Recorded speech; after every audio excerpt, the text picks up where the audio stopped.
que trata de uma revisão geral dessa disciplina que foi mostrada durante essas 6 semanas, tá ok? Estamos na 7ª semana, então vamos fazer essa revisão geral de todo o nosso conteúdo.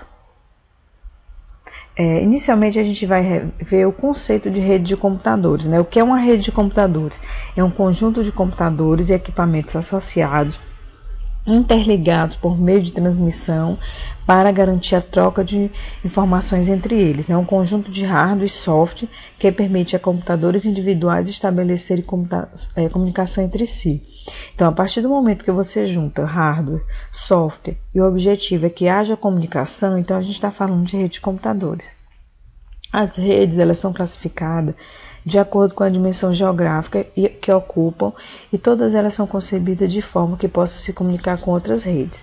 Então, de acordo com essa classificação, a gente pode classificá-las em PANs, né? A rede de área pessoal, a LAN, rede de área local, uma MAN, rede de área metropolitana, e a WAN, rede de área extensa. Com o advento das redes sem fio, né, surgiram outro tipo de rede que são as mesmas redes que a gente já viu anteriormente, só que voltada para o meio sem fio, que é a WPAN, uma rede sem fio de área pessoal, a WLAN, rede sem fio de área local, a WMAN, rede sem fio de área metropolitana, e a WAN, que é a rede sem fio de área extensa. Tá? Aqui a gente vai ver agora separadamente cada uma delas, rever, né? A PAN, esse tipo de distância em alguns metros, né? No máximo 10 metros, então a gente está falando de uma PAN. Lembrando que quando a gente fala nessas redes de área pessoal sem ser área lesa, sempre a gente vai ter o que? Um cabo de transmissão, tá ok? A WPAN, né? Elas são redes sem fio de fraco alcance, né? Aqui a gente está falando da mesma tipo de rede, só que agora a gente está falando dela sem fio. Um exemplo mais característico que a gente pode dizer de WPAN é o Bluetooth, né? Que é a distância pouca, são objetivos pessoais, aí eles se integram numa rede, tá ok? A LAN é uma rede de distância de até 100 metros, observe aqui que a gente tem uma rede local, que a distância abrange 100 metros, né? Pode ser um escritório, pode ser uma lan house, né? Uma residência. Lembrando que sempre vai ter essa posição que é cabos, tá ok? Vou mostrar aqui 2 exemplos aqui de uma lan house, né? Uma rede local, onde a gente tem aqui uma matriz e aqui tem vários escritórios, tá ok? A WLAN, ela segue a mesma funcionalidade da LAN, só que agora a gente vai usar o que? Uma rede sem fio, né? Local de até 100 metros. Pode ser instalado em escritório, residência. A gente tem um exemplo mais comum, é aquela rede sem fio que a gente instala em casa. Né? Um exemplo característico comercial é a Velox, né? Se você tem uma Velox em casa, ou você já conhece alguém que tem uma Velox, então nesse caso aí é uma WLAN. Uma MAN é uma rede metropolitana, ela já pega um alcance maior, né? De 10 a 100 quilômetros, tá ok? A gente está falando mais em metros, está falando em quilômetros. Então, a partir do momento que você está integrando redes com a distância de maior abrangência, nós estamos falando de uma MAN. Por exemplo, o campus universitário, né? Lá você tem vários centros. Então, cada centro daquele ali, ele pode ser uma LAN. Mas quando você integra eles, os centros entre si, o campus universitário é uma grande dimensão, né? Que chega a quilômetros. Então, nesse caso, a gente está falando de uma MAN. Uma WMAN é o que? A mesma rede metropolitana, só que a gente não está usando mais cabos, está usando o que? A interligação sem fio, né? A rede sem fio. Um exemplo é o WMAX, né? Que às vezes ela pode estar conectando até uma cidade, né? Nesse caso também a gente considera assim como WMAN metropolitana, né? Uma cidade inteira, né? Vai ter uma WMAN, que na verdade é uma rede metropolitana sem fio. A WMAN, ela vai ser entre 10 a 100 km, já falou isso, né? E vamos falar de uma WAN. Uma WAN é uma rede extensa, né? É uma rede já com extensões continentais, né? Quando a gente falou numa LAN, a gente pensou que quando a gente falou numa PAN, a gente pensou numa rede local bem pequena, né? Uma rede pessoal, onde temos uma impressora, se comunica com o celular, tá certo? Um scanner. Quando a gente fala em LAN, a gente já pensa na rede local, um escritório, uma residência, né? Quando a gente fala em MAN, a gente já pensa na rede metropolitana, uma extensão maior. Mas quando a gente fala em WAN, a gente está pensando já vamos imaginar assim, todo um continente, né? Uma rede bastante... Fica faltando a gente ver o que é a WAN, né? Ela é uma rede sem fio de área extensa, né?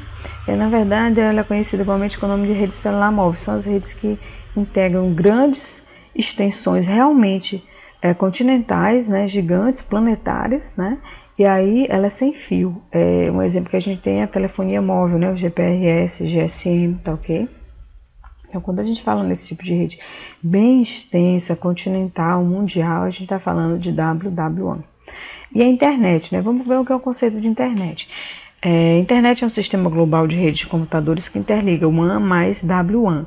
Quer dizer, quando a gente fala de internet, a gente está pegando toda a extensão de uma rede que pega todas as extensões. Mas, professora, se você está falando que ela é só WAN e WAN, ela não pega uma PAN, uma LAN, uma MAN. Então, pessoal, quando eu estou falando no último tipo de rede, é porque essa rede está abrangendo todos os tipos de rede, chegando a mais extensa de todas, tá ok?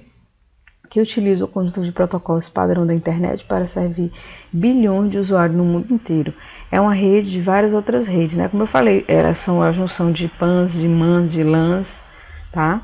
De WLANs, WSWANs, que consiste de milhões de empresas privadas, públicas, acadêmicas e de governo, com alcance local e global, que está ligada por uma ampla variedade de tecnologia de rede eletrônica sem fio e ópticas. A internet traz uma extensa gama de recursos de informações e serviços, tais como os documentos interrelacionados de hipertexto, da World Wide Web, e-mail, dentre outros.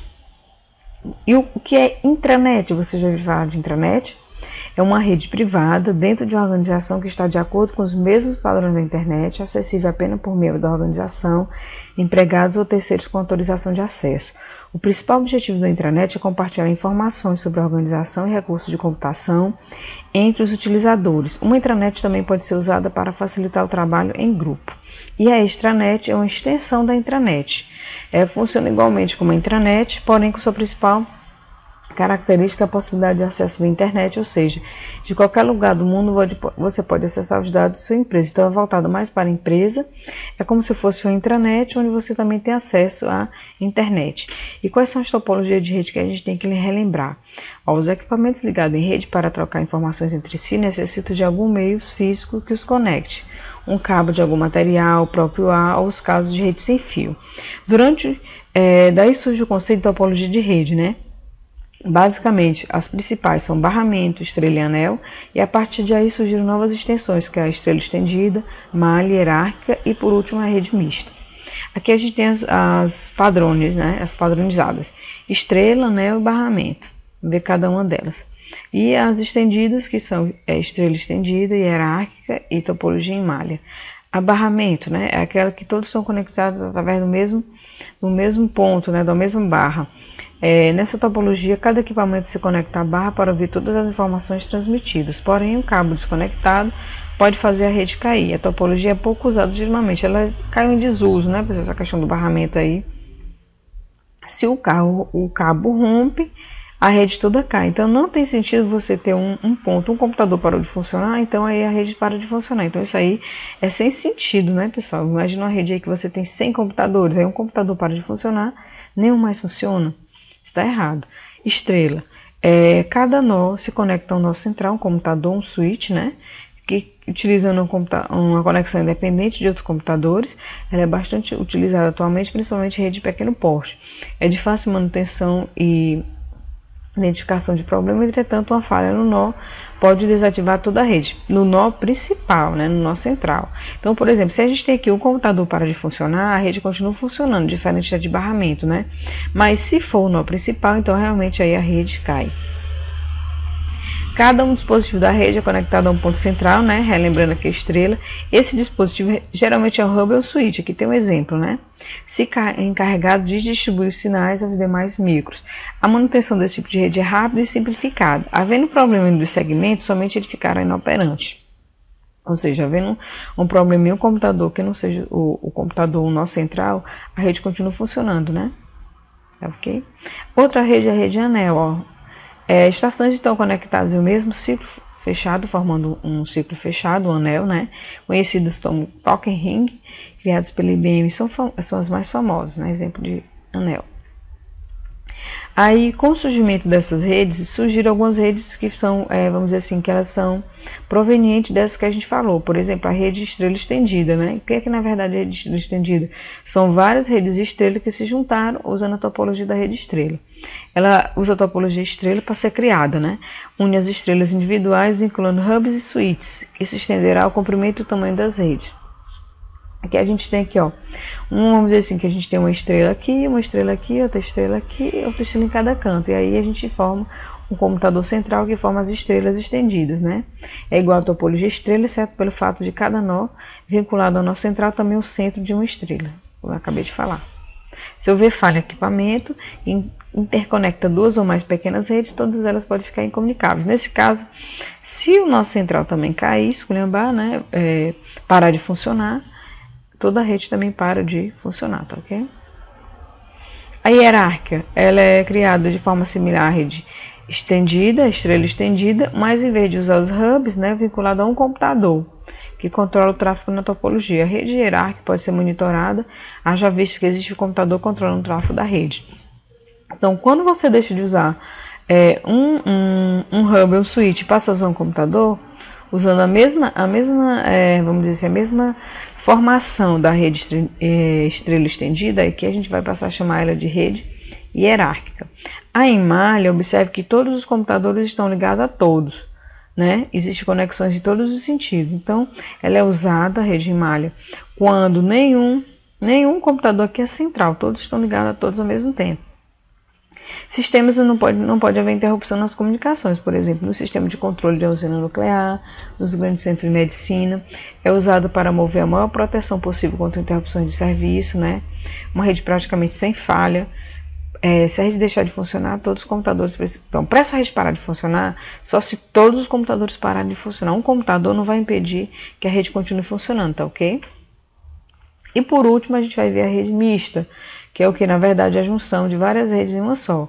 As redes mistas são tipos de rede que utilizam características dos tipos básicos de rede, que é estrela, anel e bar, né? Para obter redes mais complexas e com maiores recursos, além de também reunir características de estrelas estendida, hierárquica e em malha, tá ok? Assunto, pessoal, importantíssimo que a gente não pode falar quando a gente fala de rede de computadores são os protocolos, né?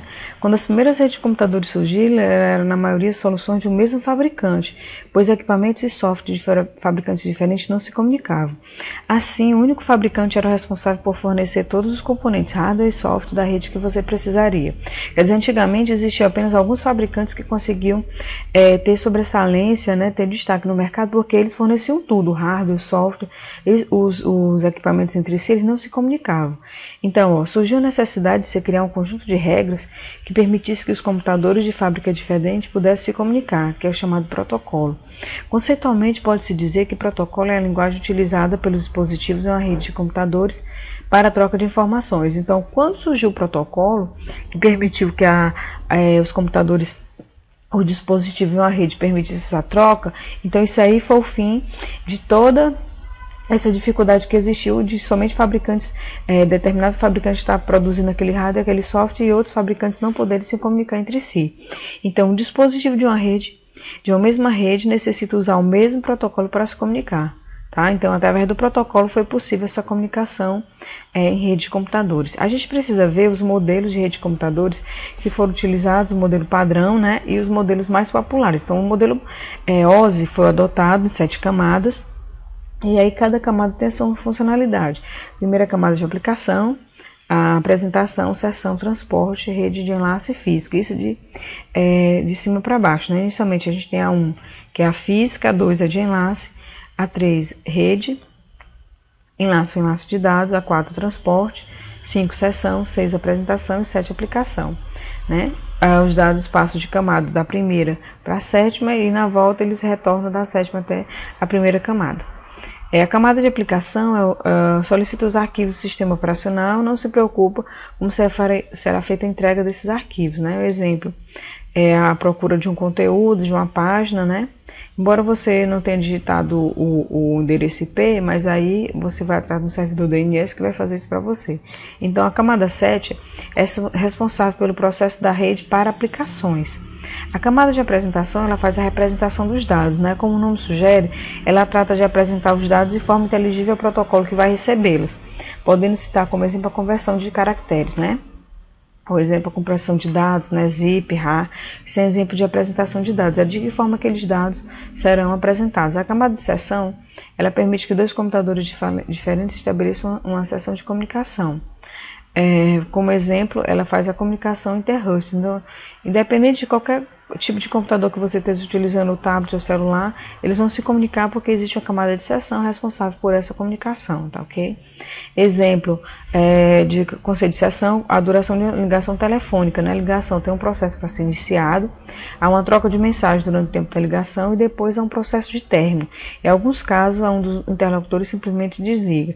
Assim, no momento que você entra em um site, uma seção é aberta para você naquele servidor. Depois de navegar pelo site, você poderá encerrar essa sessão civilizadamente clicando em o botão sair. Ou pode simplesmente sair para outro site. Nesse caso, o servidor encerra sua sessão depois de ficar algum tempo sem sua resposta atual. Então, independente de qual dispositivo você esteja utilizando, você consegue fazer essa comunicação com outro computador, com outra sessão, usando o modelo OSI, né, a camada de seção. A camada de transporte, aqui ainda mostra um pouquinho da camada de seção, né? Aplicação entre dois computadores diferentes, estabelecendo uma seção de comunicação, ok? O computador A com o computador B. A camada de transporte, ela faz a conexão ponto a ponto, né? Ela é responsável por transportar os dados provenientes da camada de seção. Como qualquer transporte por caminhão, sua carga precisa estar devidamente empacotada, endereçada com remetente e destinatário. A camada de transporte inicialmente faz isso, né? Da mesma forma que os caminhões chegam ao seu destino e entregam suas caixas corretamente, a camada de transporte precisa garantir a entrega dos pacotes. Então, a transporte vai estabelecer uma comunicação entre dois computadores, a camada de seção. A camada de transporte vai permitir que um pacote, né, uma informação, que a gente vai trabalhar com pacote, essa informação ela seja transmitida de um computador para outro, uma vez que já existe a seção, né? O caminho já está aberto, vamos dizer assim, e aí eu preciso colocar o que? O endereço, né?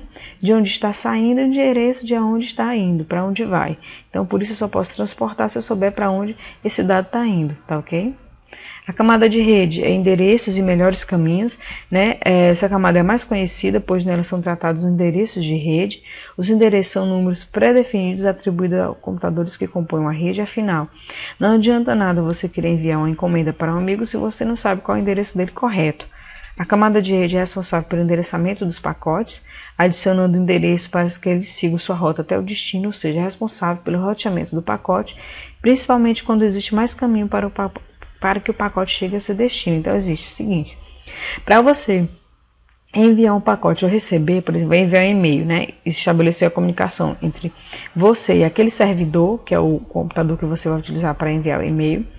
O camada de transporte vai pegar aquele dado, vai colocar o endereço, que é o seu endereço de e-mail, o endereço da pessoa que está enviando, você sabe, né, o endereço de e-mail dela. E a camada de rede, a camada de transporte vai ter o endereço disso aí tudo, e a camada de rede vai dizer qual é o endereço que você vai e qual o caminho que você vai seguir. Então, esse e-mail ele vai, qual é a rota que ele vai seguir, né? Qual é o endereço. Então, eu já sei onde ele vai chegar, então a camada de rede faz isso aí, né? Ela escolhe o endereço e o melhor caminho. A camada de enlace vem da camada de rede com o endereço já definido, então eu já sei o endereço definido. Desde a camada de transporte eu venho já estabelecendo os endereços, né? E aí vai ser transformado em quadros ou frames, né? Os quadros acrescentam outra forma de endereçamento chamado endereçamento MAC. Mas você poderia se perguntar, mas os endereços já estão definidos na camada de rede? Acontece que o endereço definido na camada de rede não é suficiente para identificar um computador específico dentro da internet hoje em dia.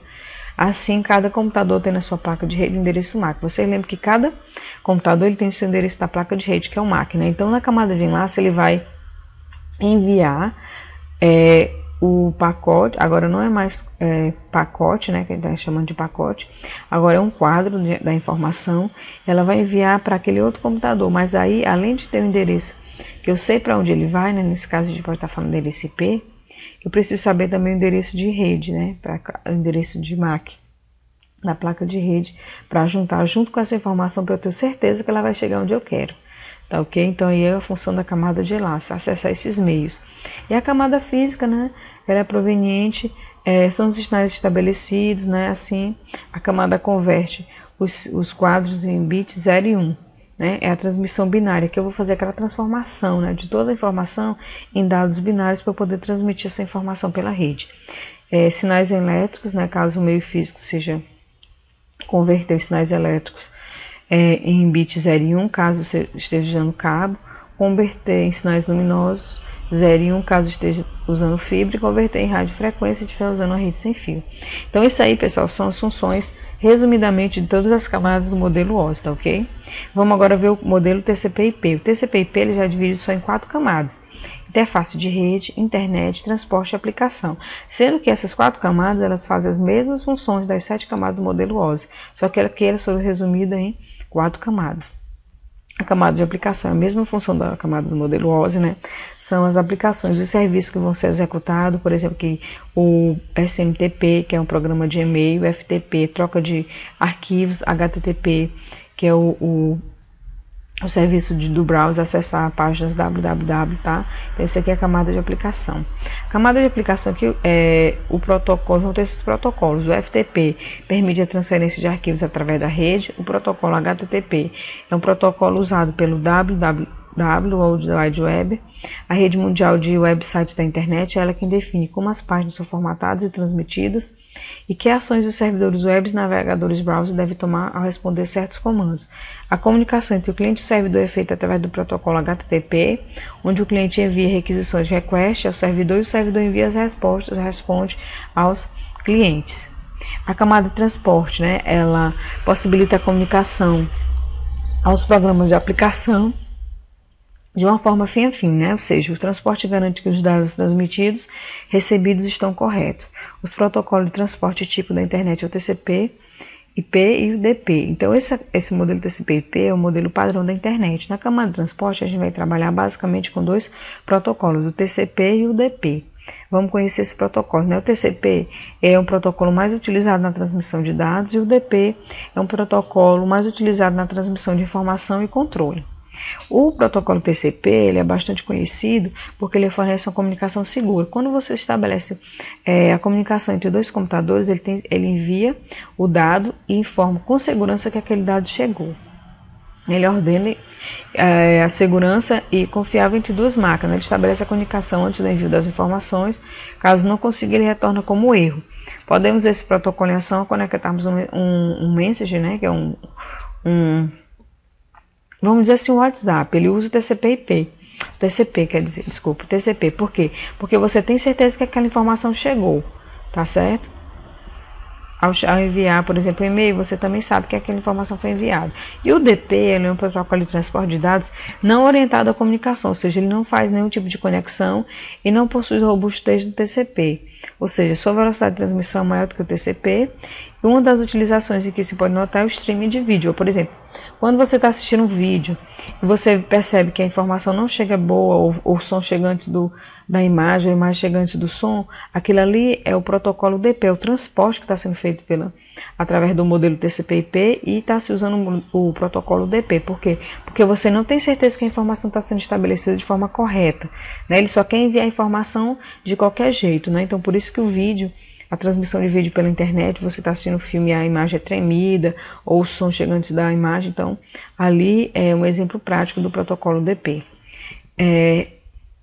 O representante pelo protocolo IP, a camada de internet, recebe pedidos da camada de transporte para envio de pacotes e o conduz até a estação final de destino. É nessa camada que os pacotes são roteados para atingir seu destino final. O endereço IP é um protocolo de rede que representa o endereço local de um determinado computador. Então, quando a gente fala de camada de internet, a gente está falando especificamente do protocolo IP, né? Que é o Internet Protocolo. Não deve haver 2 máquinas com o mesmo endereço IP em uma mesma rede, pois isso causaria conflito nas máquinas e uma delas estaria impossibilidade de comunicar a rede. Então a gente vai tratar mais afim, né, desse protocolo IP, mais à frente a gente vai fazer uma revisão também do IP, tá certo? Então é importante que a gente saiba agora que a camada de internet, né, o protocolo TCP/IP é um protocolo roteável de interligação de rede. Eles são roteáveis e aí o principal protocolo é o protocolo IP. E por último, a camada de interface de rede, que é a camada de acesso à rede. A interface de rede está associada à rede física, é como se fosse a rede física da camada OSI, né? Que constitui um drive de acesso a essa rede. É a camada que relaciona tudo aquilo a um pacote IP necessita para estabelecer um link físico, né? Então, toda aquela parte física, a gente vai tratar da camada de interface de rede e acesso à rede, tá ok? Então a gente chega ao final da primeira parte da revisão, né? Já desejando a vocês uma boa prova, mas não esqueçam de assistir